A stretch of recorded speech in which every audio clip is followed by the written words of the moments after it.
ay kumpletong pangungusap ang sagot? Okay, sino makakabuo ng kumpletong pangungusap? O, Isikel. Sino ang may sako? Ang may sako? Ulitin mo nga po. Ang sako ay si...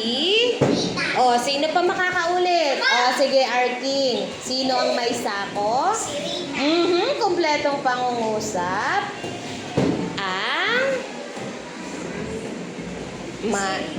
Ang may sako ay si... Ulitin ko sa kayong lahat. Sino ang may sako? Kumpletong pangungusap. Okay, sino ang may sako? Doon sabi ko sa may tanong, may sako ay si Rita. Hindi Rita. Ulit, sino ang may sako? Bakit lagi?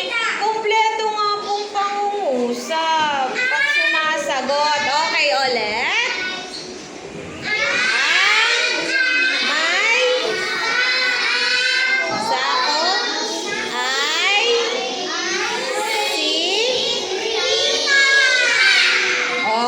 Jilin, sige nga, ulitin mo.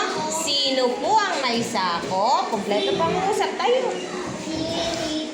Ang may sako ay si Rita. Okay, tingin dito ulit yung mga tanong. Basahin natin ang tanong. Sabay-sabay. 1, 2, 3, go! Ulit. Tanong. Number 1. Sino ang may sako? Letter A. Rita. B. Rico. C. Maya.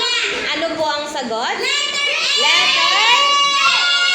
Sino ang letter A? Si Rita. Very good. Ang gagaling naman. Number 2. Kasi lahat bumasa. Tumingin dito. Ayon, Jaden Mark.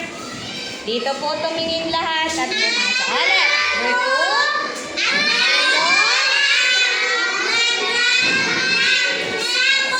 Okay, letter A. Letter B. Letter C. Okay. Wait lang. Ano ang laman ng sako? Ano kaya ang laman ng sako? Opo. Isa-isa lang dito. Anong laman ng sako? Sapa. Okay, pag kumpletong pangungusap, dito ko sinasabi sa'yo, ano ang laman ng sako? Tatanggalin natin yung question mark doon. Magmumula po tayo dito. Ang laman